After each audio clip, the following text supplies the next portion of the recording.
kita punya ember 100 liter kena kotoran, kena najis, maka sudah menjadi najis.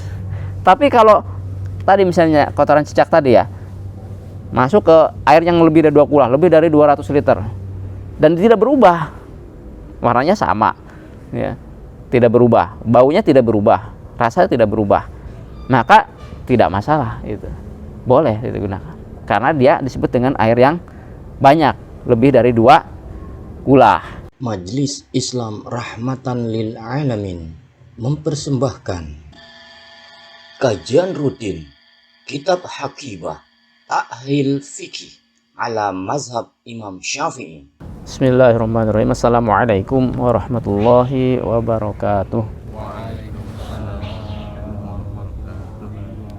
Alhamdulillahirabbil alamin. Wassalatu wassalamu ala sayyidina Muhammadin wa ala alihi wa sahbihi ajma'in. Amma ba'd. Alhamdulillah, puji dan syukur kita panjatkan kehadirat Allah Subhanahu wa taala yang mana atas nikmat yang senantiasa tercurah kepada kita masih diberi kesempatan untuk sama-sama belajar ya, untuk mengkaji syariat Allah Subhanahu wa taala, khususnya terkait dengan fikih yang kita akan mempelajari, sama-sama belajar di sini dari kitab Ta'hil Fikih ala Mazhab Imam Asy-Syafi'i ya, Aqibah Ta'hil Fikih ya. Dan ini adalah pertemuan yang ketiga kita membahas kitab yang dasar terkait dengan fikih dalam mazhab Syafi'i.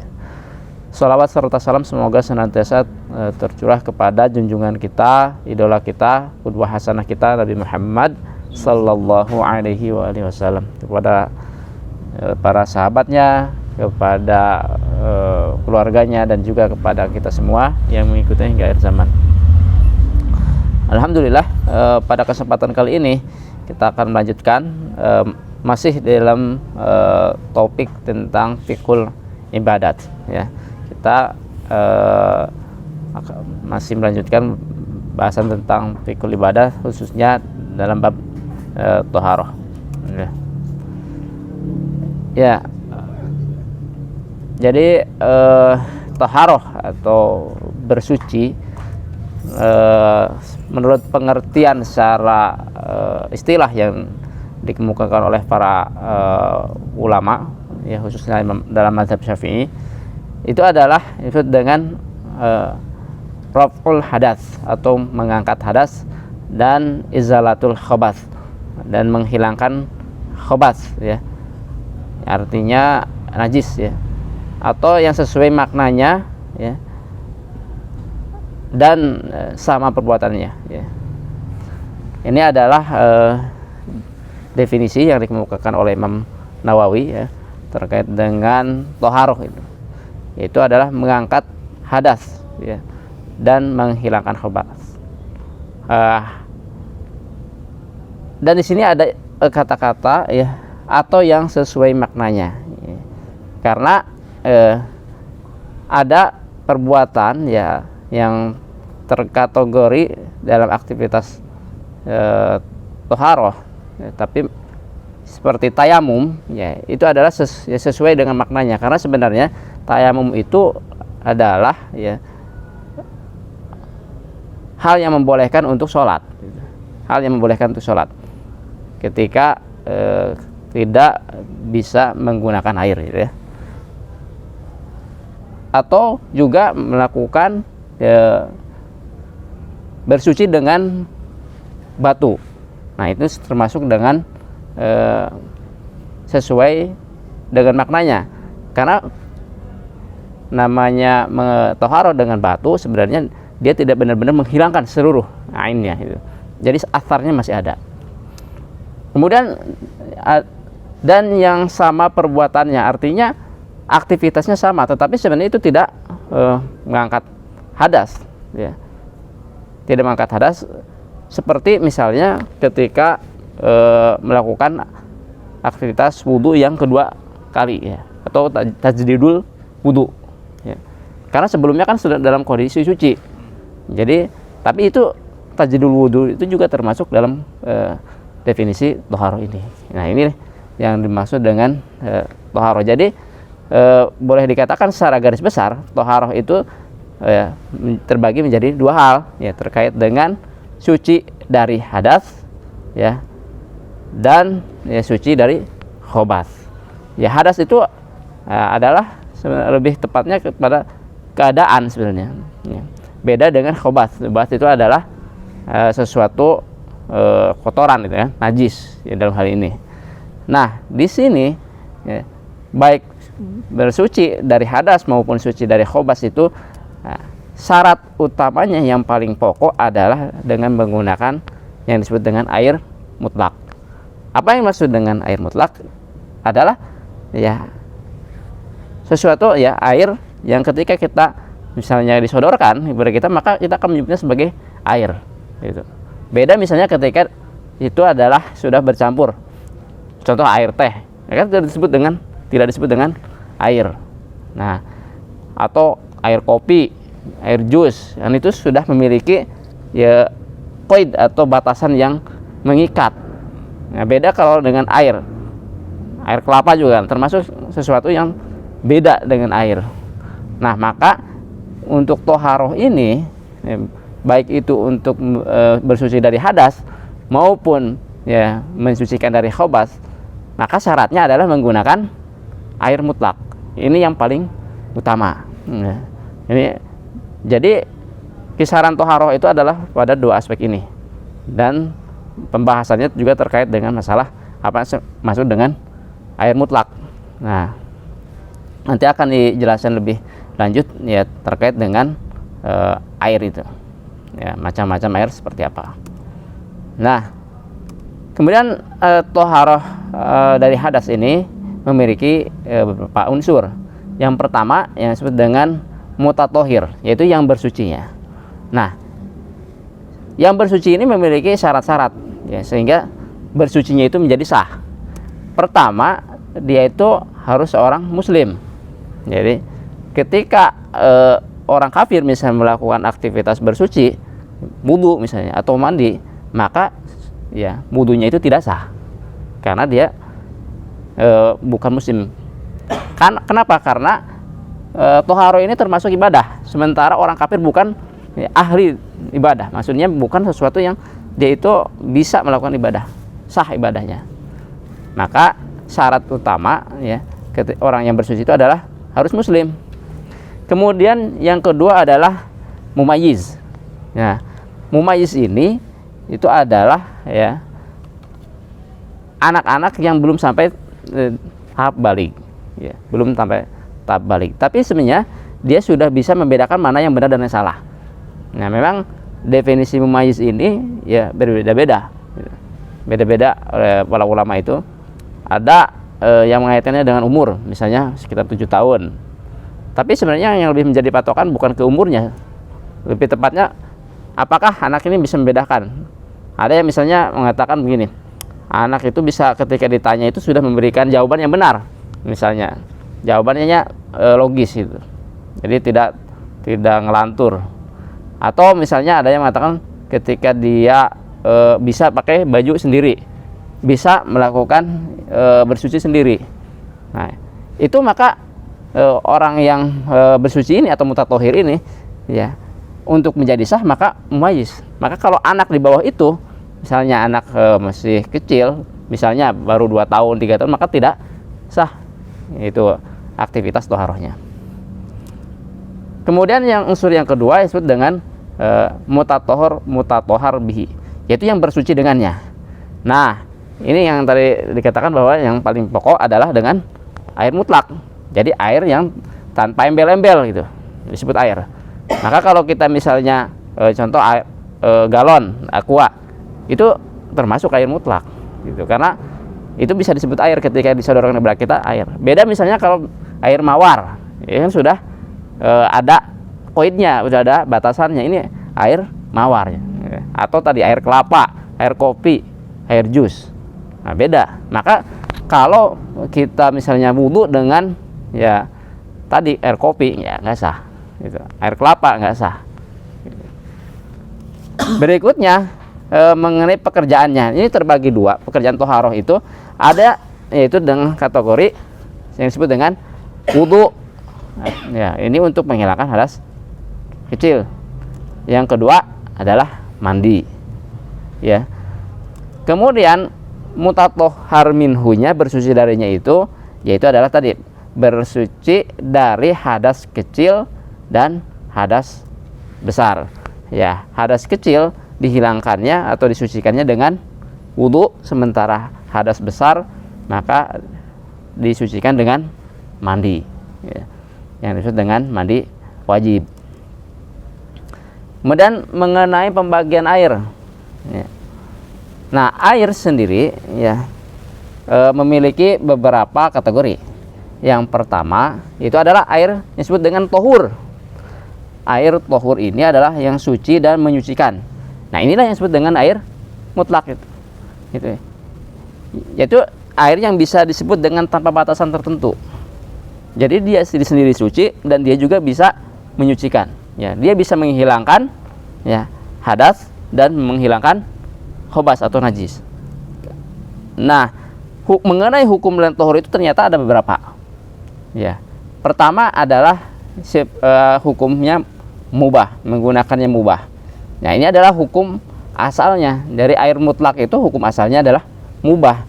Nah, jadi boleh dikatakan bahwa air yang tohur ini adalah secara garis besar adalah air yang turun dari langit atau air yang keluar dari bumi.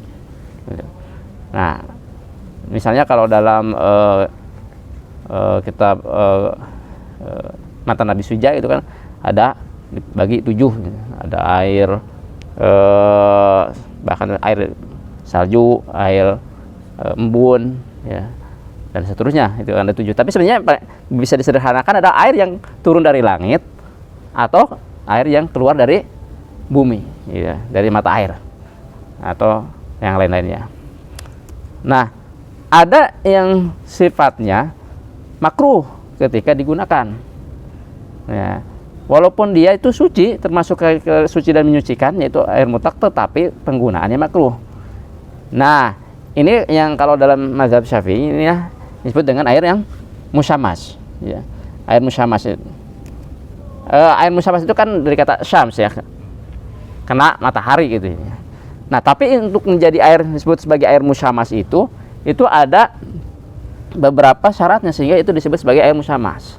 Sehingga ketika dia menggunakan air musyamas itu, maka hukumnya makruh, walaupun tetap sah. Gitu. Pertama, air musyamas itu dia itu harus di iklim panas, ya, seperti di Timur Tengah, ya, di Arab itu kan, di Yaman, di Afrika, itu kan daerah yang panas. Ya. Kalau daerah yang dingin atau misalnya iklim seperti Indonesia kita nih, ya tropis atau subtropis, tidak terkategori panas. Ya. Yang kedua itu penggunaannya untuk badan. Jadi dia misalnya untuk wudu tadi atau untuk mandi dengan air musyamas itu, maka dia makruh. Gitu. Dia makruh. Tapi kalau digunakan untuk misalnya mencuci baju, ya, untuk membersihkan najis di baju atau misalnya di lantai gitu, itu tidak makruh. Gitu, tidak makruh. Jadi makruh itu kalau digunakan di badan. Kemudian syarat berikutnya, bejana yang dipakai adalah bejana yang berasal dari logam. Gitu. Misalnya dari besi, dari seng, dari aluminium, gitu kan. Bukan misalnya dari kayu kan atau tembikar. Ya. Nah, jadi kalau misalnya itu dari kayu atau dari tembikar, walaupun dia di tempat di iklim panas kemudian digunakan di badan, ya tidak disebut air musyamas. Jadi syarat yang ketiga, dia itu harus menggunakan bejana yang berasal dari logam.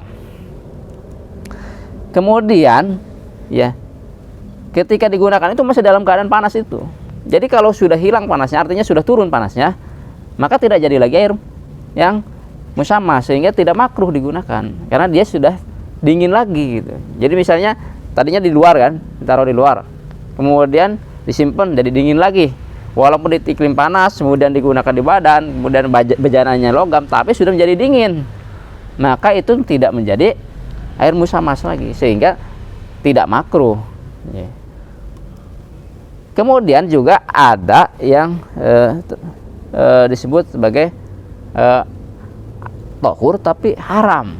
Nah, kita berwudu menggunakan air itu, ya, sah wudunya. Kita mandi dengan air itu sah, menghilangkan najis juga sah, tapi haram. Nah, kira-kira ada yang udah punya ini enggak pemahaman sebelumnya? Apa nih? Kita sah menggunakan air itu untuk wudu, untuk thaharah tadi, tapi kok haram? Ada yang tahu? Nah, apa itu? Airnya gosok yang diambil tanpa izin pemiliknya. Misalnya teman kita punya air gitu ya, aqua misalnya, langsung aja kita ambil buat wudu tanpa izin dia.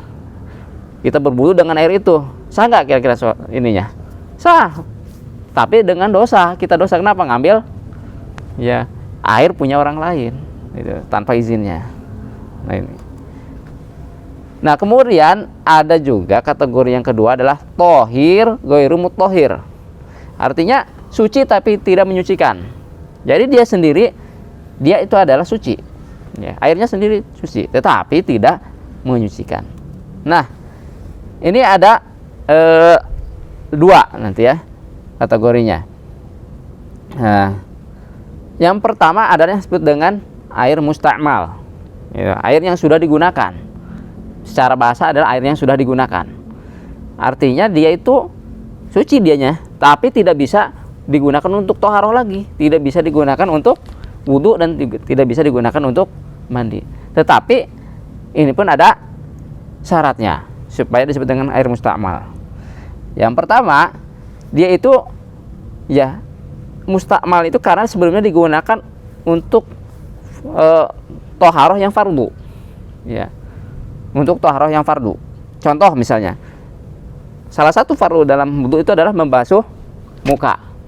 Jadi kalau dia digunakan bukan dalam hal yang fardu, misalnya baru mencuci tangan, ini tidak, kan dia bukan termasuk fardu ya, maka air yang misalnya menetes ya dari sisa mencuci tangan tadi ya, sebelum bukan mencuci tangan ini yang wajib ya, itu bukan termasuk air musta'mal. Jadi dia harus yang fardu. Misalnya tadi untuk membasuh muka atau tangan atau membasuh kepala, atau misalnya menggunakan untuk mandi wajib, itu kan fardu.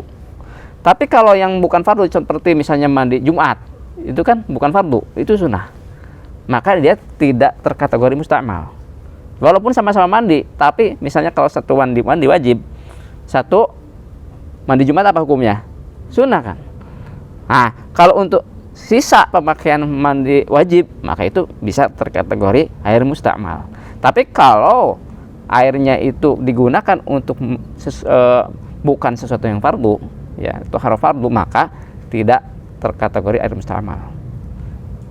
Yang kedua ya, dia itu sudah terpisah, jadi sudah lepas nih. Misalnya di sini, kalau masih nempel-nempel ini tidak disebut sebagai air musta'mal. Jadi kalau sudah lepas dari anggota badan yang tadi, yang fardu dibasuh misalnya atau dicuci, jadi kalau masih nempel tidak disebut air musta'mal. Jadi baru kalau sudah lepas dari anggota badannya, maka disebut dengan air musta'mal. Dan berikutnya ya adalah air yang jumlahnya sedikit. Nah nanti ada kategorinya ya, airnya sedikit itu seperti apa gitu. Jadi kalau airnya itu banyak, misalnya tadi air musta'mal dikumpulin ya, akhirnya menjadi disebut dengan air yang tidak sedikit lagi atau jumlah besar ya, maka itu tidak musta'mal lagi gitu. Jadi bisa dipakai ya, jadi tohir, mutohir lagi, jadi air tohur. Nah nanti ada kriterianya yang dimaksud dengan apa sih kategori sedikit itu. Kemudian kategori yang kedua, yang tohir ghairu mutahhir, yaitu suci tapi tidak menyucikan. Yaitu adalah air yang berubah karena bercampur, yang disebut dengan mukhalid, dengan sesuatu yang suci, ya, yang tidak bisa dihindari, ya, atau disebut mustaghna anhu, ya. Nah, dan bercampurnya itu menyebabkan perubahan yang banyak pada air itu. Contoh misalnya air teh, ya kan? Kan dia kecampuran sesuatu yang suci. Maksudnya yang mukhalid itu kita tidak bisa memisahkannya lagi gitu. Coba kalau teh gimana kalau sudah bercampur, ya? Dan berubahnya banyak. Oh, jadi coklat tadinya tidak berwarna, ya. Tidak berbau, tidak berasa. Sekarang sudah ada rasanya, sudah ada baunya. Jadi berubahnya banyak gitu. Tapi kalau perubahannya misalnya ketetesan sedikit aja dan tidak kelihatan. Nah, artinya sesuatunya itu yang bercampur itu ya sangat sedikit tidak menyebabkan air berubah, maka itu tidak mengubah ya tohurnya itu air itu. Tetap air itu tohur. Tapi kalau sudah berubahnya banyak, ya maka itu menjadi ya tohir goiru mutohir. Jadi suci, boleh kita minum, tapi tidak bisa kita gunakan untuk taharah, wudu, mandi, tidak bisa. Nah. Dan yang berikutnya itu ada kategorinya, itu adalah mustaghna anhu. Dia itu sulit kita bisa melepaskannya. Jadi air itu sendiri ya memang harusnya bisa dilepaskan dengan itu. Kalau sesuatu yang sangat sulit, contohnya misalnya kalau di telaga itu kan ada lumut misalnya, itu kan gimana kita memisahkannya? Airnya kan kalau kena lumut bisa berubah menjadi hijau kan? Nah, air yang seperti itu masih boleh, tidak berubah menjadi oh itu tohir, goir mutohir, tidak, tetap tohur. Jadi kita boleh mandi, boleh wudu dengan air telaga yang berubah jadi hijau gitu. Atau misalnya di aliran airnya, di pipa misalnya, contohnya kita di keran, kan kadang kalau di kota itu kalau airnya jelek itu kan ada besi ya, ada bau gitu. Nah itu sulit untuk dihindarkan, tidak bisa ya kita hindarkan. Maka yang seperti itu tetap boleh digunakan. Jadi nggak mesti kita beli air aqua galon dulu misalnya, karena air di pam misalnya air dari itu kan suka ada karat itu besi ya. Nah itu kok jadi ada baunya misalnya atau agak kekuningan. Nah itu tetap boleh kalau yang seperti itu, karena sangat sulit untuk memisahkannya gitu. Nah ini ada kata-kata mukhalid tadi. Beda misalnya kalau sesuatu itu misalnya yang mujawir istilahnya dalam itu. Jadi mujawir itu bisa kita pisahkan. Contoh misalnya ada kayu, ya, kayu di air itu kan. Kalau kayu kan bisa kita ambil, pisahkan. Beda dengan teh tadi, disebut mukhalid itu artinya tidak bisa dipisahkan. Kalau kayu ada daun misalnya kan bisa dipisahkan. Nah itu dengan mujawir, istilah saya dalam fikihnya itu disebut mujawir atau bertetangga lah kalau itu. Nah yang berikutnya ada disebut dengan air najis. Air najis ini yang ada kategorinya, yaitu yang pertama bersentuhan dengan najis walaupun tidak berubah. Nah ini kalau airnya sedikit. Nah, jadi kalau airnya sedikit kemudian bersentuhan dengan najis, walaupun tidak berubah warna, tidak berubah rasa, dan tidak berubah baunya, maka dia menjadi air najis. Contoh misalnya air segelas, ada cak-cak ya, kotorannya di situ, kan? Kena najis, maka airnya jadi najis. Kenapa? Karena sedikit. Ya. Atau walaupun banyak, ya, airnya banyak jumlahnya, tapi berubah, kena najis berubah. Ya, misalnya habis motong kambing, di kotorannya itu kan dikeluarin. Wah, walaupun dia telaga, kena kotoran jadi berubah semua, jadi hijau semua gitu, dengan kena kotoran itu. Maka yang ini pun dengan air yang najis, ya, tidak bisa digunakan walaupun jumlahnya banyak. Kenapa? Karena sudah berubah. Beda dengan kondisi yang pertama tadi, tidak berubah tetapi karena sedikit jumlahnya kena najis, maka otomatis sudah menjadi najis, ya. Nah ini pun bisa sedikit atau banyak artinya. Kalau kena najis berubah, jadi berubah warna, rasa, dan baunya. Nah yang dimaksud dengan hadis dengan air yang sedikit atau banyak kategorinya itu adalah 2 kulah. Ya, ini berdasarkan hadis yang diriwayatkan dari Ibnu Umar ya, dalam riwayat Abu Daud. Jadi jika air itu sudah mencapai 2 kulah maka dia tidak la yahmilul khabas gitu kan. Jadi tidak kena najis itu. Nah, para ulama mu'asirin dari mazhab Syafi'i itu mengkonversi gitu ya. 2 kulah itu berapa gitu. Nah, 2 kulah itu adalah sebenarnya 500 ritel Baghdadi. Gitu. Kalau zaman dulu ritel Baghdadi. Nah, dikonversi sekarang ada yang mengatakan ada sekitar 200 liter, 193 liter, ada 213, 216. Tapi sekitar itulah. Jadi mungkin sekitar berapa ya? 60 kali 60 kan. Ya kalau misalnya kita punya bak seperti itu.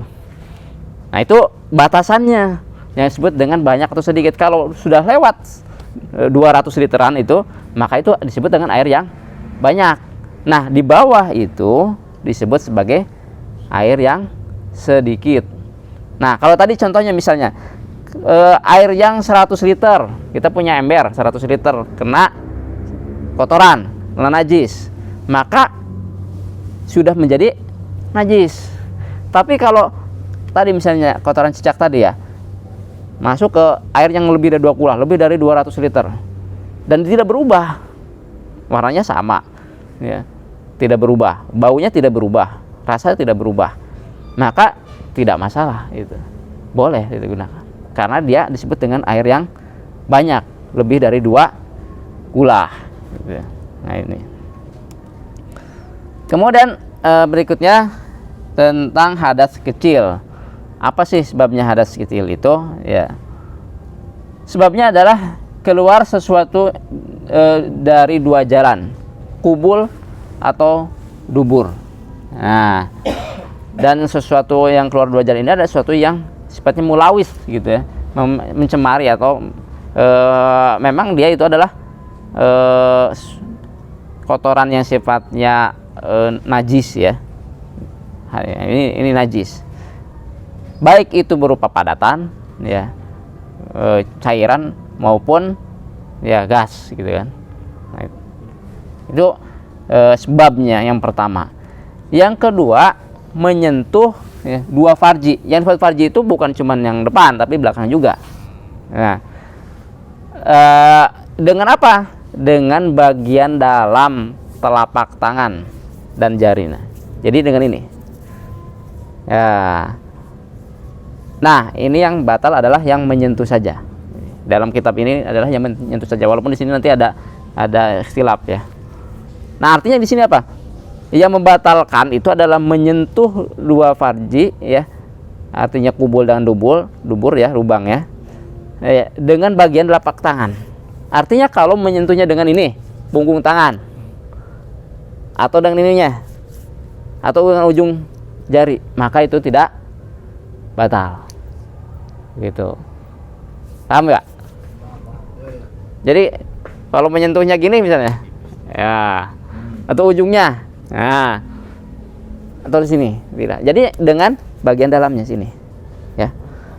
Nah, ini baru yang disebut dengan membatalkan itu gitu.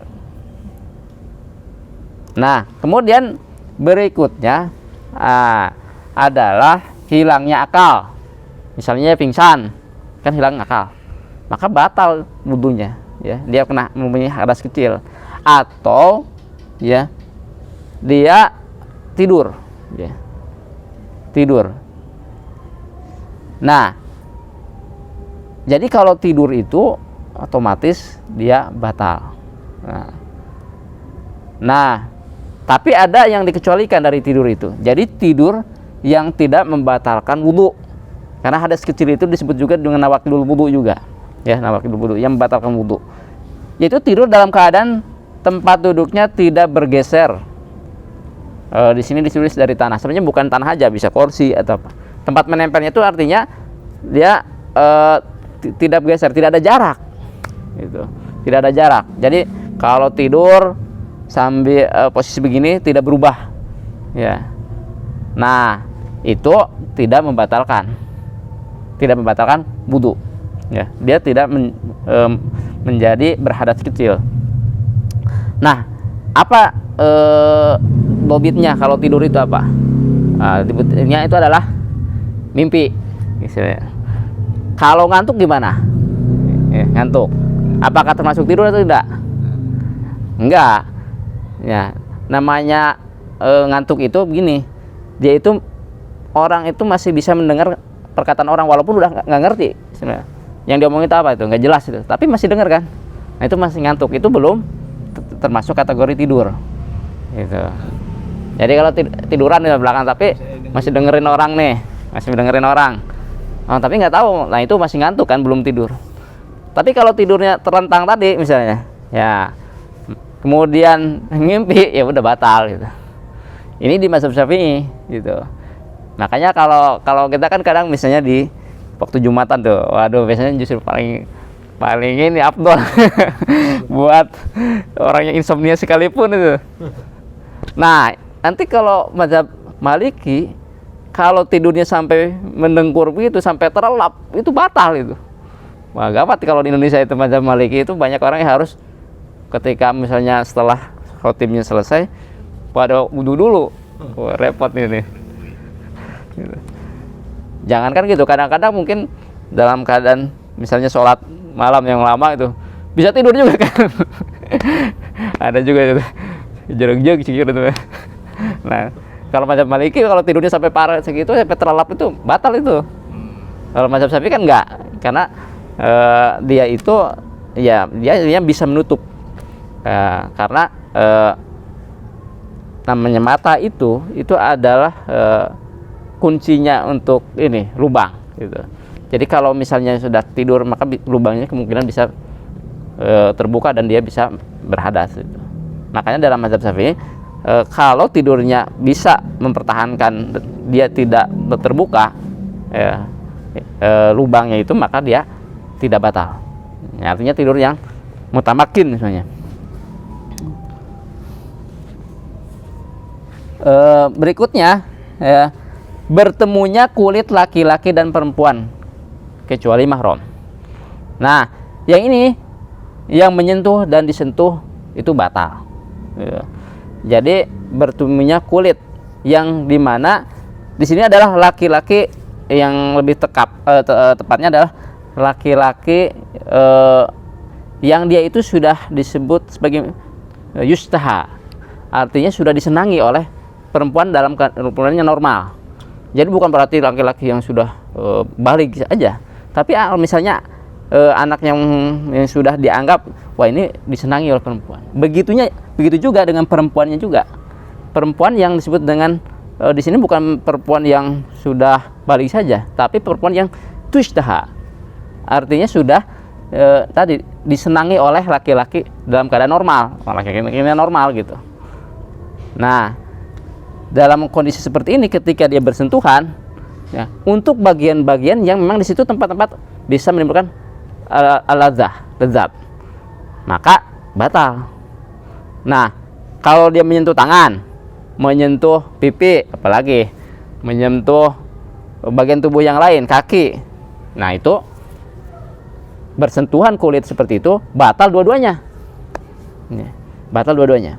Walaupun tadi rinciannya juga nanti ada dalam mazhab Imam Syafi'i juga ada beberapa qaul gitu. Ada yang mengatakan bahwa yang batal itu yang menyentuhnya aja, yang disentuh enggak. Ya, tapi dalam yang kita kan masih dalam dasar dulu, ini yang di dalam kitab ini disebut sebagai yang batalnya dua-duanya gitu. Nah, ini dikecualikan misalnya kalau tempat-tempatnya itu bukan sesuatu yang itu memang tempat timbulnya kelezatan. Contoh misalnya gigi, rambut, kulit. Jadi kalau menyentuh gigi misalnya, yang itu nggak batal. Menyentuh istri kita misalnya, giginya nggak batal gitu. Ya, gitu, atau kukunya, nah itu nggak batal juga. Ya. Kemudian apa yang diharamkan ketika kita memiliki hadas kecil? Yang diharamkan adalah sholat. Jelas nggak boleh sholat tanpa suci, ya. Kemudian tawaf.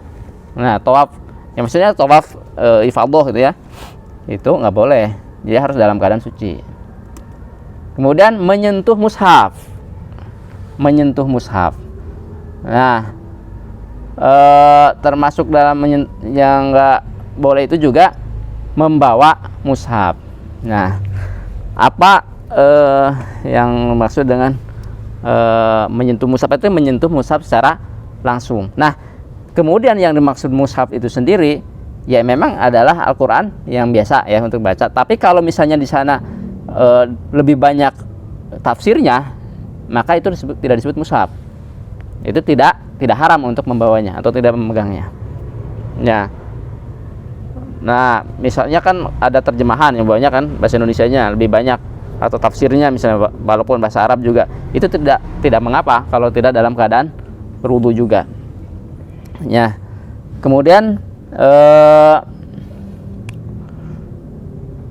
nah ini yang menarik, misalnya tafsir Jalalain itu kan singkat tuh. Nah, ada yang mengatakan bahwa tafsir Jalalain itu karena 50-50 hampir sama antara tafsirnya dengan ini, maka itu juga harus dalam keadaan suci gitu. Jadi harus lebih banyak selain Al-Qur'annya gitu. Nah, kalau lebih sedikit ya itu tidak boleh atau terkategori mushaf. Nah, termasuk di sini membawa mushaf. Ya, membawa mushaf.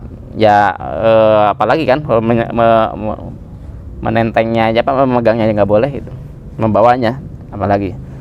Tetapi ada beberapa pengecualian ya, termasuk membawa ini. Misalnya kalau itu membawanya itu kita tidak sedang membawa, tidak menganggapnya sebagai mushaf. Artinya kita membawa dengan barang-barang yang lain misalnya. Atau kita membawa tas yang di dalamnya ada mushaf, kita kan tidak istilahnya mengkhususkan sebagai mushaf. Ada barang-barang yang lain. Nah, termasuk kalau menurut Dr. Labib ini, yang sekarang itu kan kayak di HP, ya kan? Ada Al-Quran ini kan digital, ada di tablet atau di komputer. Nah, apakah seperti itu disebut mushaf juga? Nah, kalau menurut beliau itu tidak. Karena sebenarnya itu sudah seperti tadi, itu kan lebih ke kategori dia bercampur dengan yang lain, gitu, ada program kan sebenarnya. Yang bisa hilang bisa ada gitu.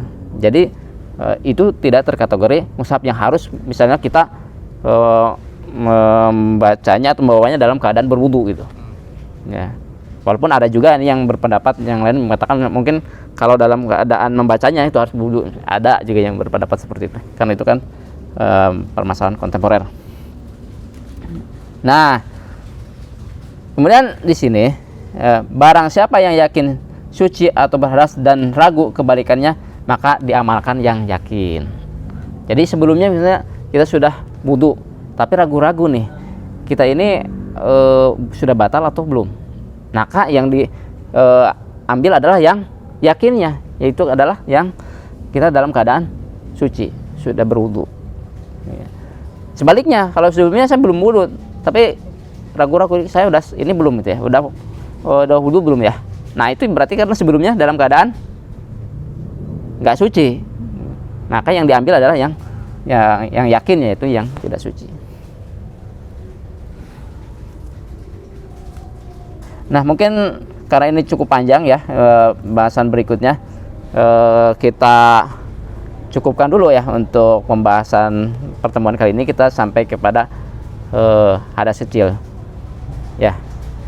Jadi memang sebenarnya kalau dalam rincian ini sangat banyak gitu. Tapi sekali lagi karena kitab ini ada kitab yang dasar, kita akan membahas yang pokok-pokoknya saja ya. Baik, mungkin itu yang bisa Al-Fakir sampaikan. Selebihnya Al-Fakir kembalikan kepada MC. Air yang tadi menjadi makruh, Ustaz. Kalau di kita wilayah Jakarta ini kan airnya suhunya normal ya. Tapi kalau di puncak itu hampir setiap villa lah atau rumah itu yang besar-besar itu ada pemanasnya. Itu apakah itu masuk ke makruh atau bagaimana, Ustaz? Ya. Itu enggak termasuk, karena tadi yang bisa memanaskannya itu kan dengan matahari misalnya Mas ya, bukan dengan dipanaskan biasa seperti itu. Dengan pemanas itu kan. Ya. Jadi dia enggak termasuk. Apalagi kan syaratnya juga harus di daerah yang iklim panas. Puncak apalagi dingin gitu. Indonesia, Jakarta aja enggak. Jadi syarat tadi itu harus ada semua gitu. Dan ini adalah ya pendapat khusus ya di mazhab Syafi'i. Dan Imam Syafi'i sendiri mengatakan bahwa sebenarnya beliau menetapkan itu sebagai air ya makruh itu sebenarnya lebih ke aspek kesehatan gitu, aspek kesehatan min ajli tib. Kenapa? Karena dikhawatirkan kalau dalam air yang digunakan seperti tadi itu menimbulkan penyakit kulit, disebut dengan penyakit baros itu ya, penyakit kulit. Sehingga sebenarnya dari sisi nas yang jelasnya itu tidak ada. Maka dalam mazhab-mazhab yang lain itu nggak ada misalnya tentang air musyamas ini. Begitu. Ustaz, kalau keluar dari dua di jalan tadi ya, ada kubul dan dubur. Ya. Itu kalau kayak semacam terangsang gitu ya, kan ada cairan tuh yang keluar itu Ya. itu batal juga. Iya, karena artinya kan semuanya baik yang padat, ya, cair atau gas, ya otomatis. Jadi celana yang kena pun harus bersih. Ya nanti kan harus dilihat dulu ya kalau yang keluar itu apa. Kalau najis, ya, kalau mazi maka termasuk kategori najis. Hanya satu yang keluar dari kubul itu yang tidak terkategori najis, yaitu adalah mani. Ya, kalau ya mazi yang terangsangnya sedikit misalnya, itu kan termasuk najis. Hanya satu yang bukan najis, yaitu adalah mani. Selainnya najis. Misalnya keluar kelereng. Bisa kan? Atau keluar, misalnya jangan makan kelereng atau apa makan makan genjer. Keluar lagi, atau biji-bijian keluar lagi utuh, ya sama aja. Kopi dong. Kopi Jadi itu najis semuanya. Cara membersihkannya kalau cuma sedikit gitu aja, dialirin air apa gimana? Nah, nanti dalam pembahasan berikutnya, tenang. Jadi harap datang pada pertemuan berikutnya. Karena ini cukup panjang pembahasannya. Jadi kita tidak akan cukup waktunya di sini. Jadi intinya tetap ya kan kategori toharo itu ada dua ya, izalatul najasah atau menghilangkan najis dan mengangkat atau menghilangkan hadas. Kalau najis itu lebih ke bendanya najisnya, tapi kalau hadas lebih ke peristiwa yang menerima badan, keadaan gitu, keadaan ya, keadaan yang ada. Kalau itu Ustaz, yang bersentuhan dengan perempuan itu tuh kayak istri gitu mah. Iya, yang di sini kecualinya kan justru mahram. Mahram itu adalah yang diharamkan untuk menikah ya selamanya. Yaitu ada kategorinya, ada yang karena dia itu nasab, yang kedua karena persusuan, dan yang ketiga ada musyawarah. Musyawarah itu karena pernikahan. Ya. Nah, kalau contohnya ya, kalau misalnya yang terkategori nasab itu kan ada 7. Kemudian yang persusuan juga 7. Kemudian yang musyawarah ada 4. Totalnya ada 18 golongan. Seperti siapa? Ibu, bukan? Anak perempuan.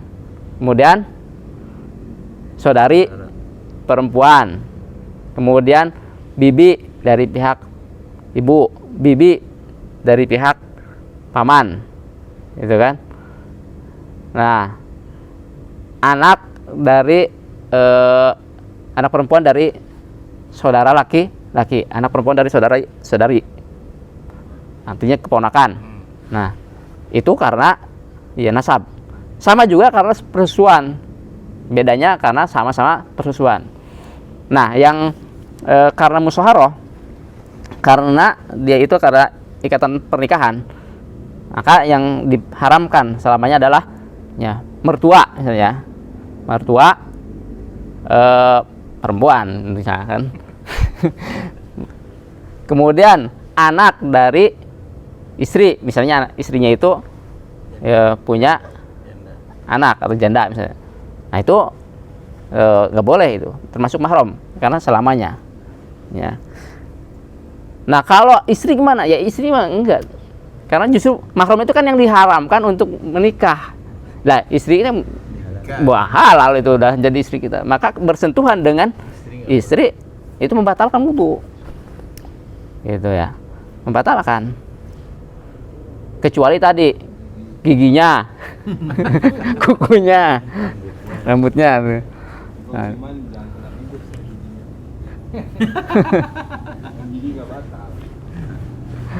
Ya gitu, jadi nah ini jangan salah paham, ini sering salah paham bahwa istri itu tidak membatalkan, gitu ya, batal gitu, karena dia halal malah bukan mahram gitu.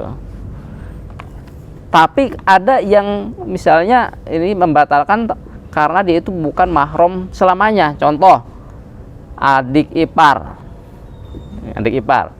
adiknya, adik istri yang perempuan.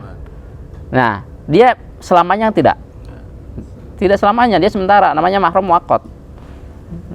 Karena setelah misalnya kalau kita bercerai misalnya, bercerai ya antara suami dengan istri, kita kan bisa menikah dengan adiknya.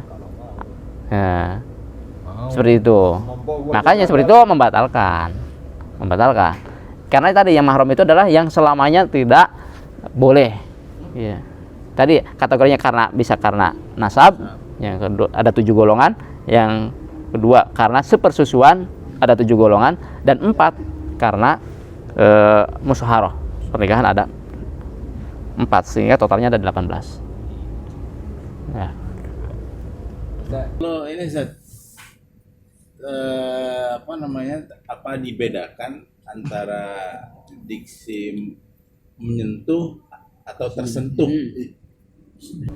Ya, ini makanya saya bilang tadi yang mu'tamad itu di mazhab Syafi'i itu dua-duanya batal. Tapi ada juga yang di dalam mazhab Syafi'i sendiri ada yang berpendapat ya bahwa yang batal itu adalah yang menyentuh saja. Ada qaul seperti itu. Ada, sementara yang disentuhnya tidak batal. Nah, biasanya ini yang sulit, misalnya yang waktu tawaf ifadah itu kan harus dalam keadaan suci. Sementara kalau dalam mazhab Syafi'i gitu, yang mu'tamadnya yang menyentuh atau disentuh itu batal. Sementara dalam tawaf itu kan bercampur. Ya kan, itu karena memang kondisi khusus diperbolehkan. Sehingga sangat sulit kalau berpegang pada pendapatnya mu'tamad gitu. Artinya ketika dia bersentuhan batal lagi, harus cari lagi ke tempat wudu misalnya, kan mungkin jauh. Ntar belum selesai 7 putaran udah batal lagi gitu. Nah, maka yang bisa diambil bisa berpindah mazhab. Artinya mengambil pendapat yang tidak membatalkan. Misalnya dalam mazhab Maliki itu yang membatalkan itu kalau bersentuh dengan syahwat. Kalau dengan mazhab Hanafi itu tidak membatalkan. Tapi sebenarnya kalau dalam mazhab Syafi'i sekalipun itu ada tadi yang mengatakan bahwa yang batal itu hanya yang menyentuh. Jadi tidak usah pindah mazhab. Tapi pendapat mazhab Syafi'i tapi mengambil qaul yang mengatakan bahwa yang batal itu adalah yang menyentuh saja. Kalau kita misalnya menjaga tidak sampai menyentuh. Nah, artinya kalaupun kesentuh oleh perempuan yang bukan mahram ya, karena kita tidak menyentuh, ya kita tidak batal, bisa. Jadi ini qaulnya ada seperti itu. Jadi dalam mazhab Syafi'i itu dan mazhab yang lain juga itu sebenarnya tidak satu pendapat begitu. Ada dalam satu permasalahan yang sama itu bisa berbeda-beda pendapat walaupun sama-sama satu mazhab gitu. Nah, tapi nanti ada yang disebut dengan pendapat mu'tamad, yang jadi patokannya, yang jadi dipegangan, terutama biasanya yang mu'tamad itu adalah yang disepakati oleh Imam Syafi'i, Imam Rafi'i dan Imam Nawawi gitu. Kemudian yang lebih belakangnya itu biasanya yang disepakati juga oleh Imam Ar-Romli ya, dan Imam Ibnu Hajar Al-Haytami gitu. Nah, itu banyak sebenarnya pendapatnya. Cuman Nah di kita ini kita sangat dasar dulu gitu. Ini yang mau tambah dan yang dipakai.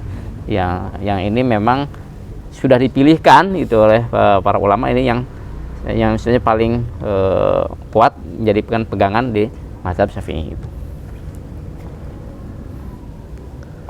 Baik, ada lagi? Karena mungkin waktunya ya sudah 1 jam.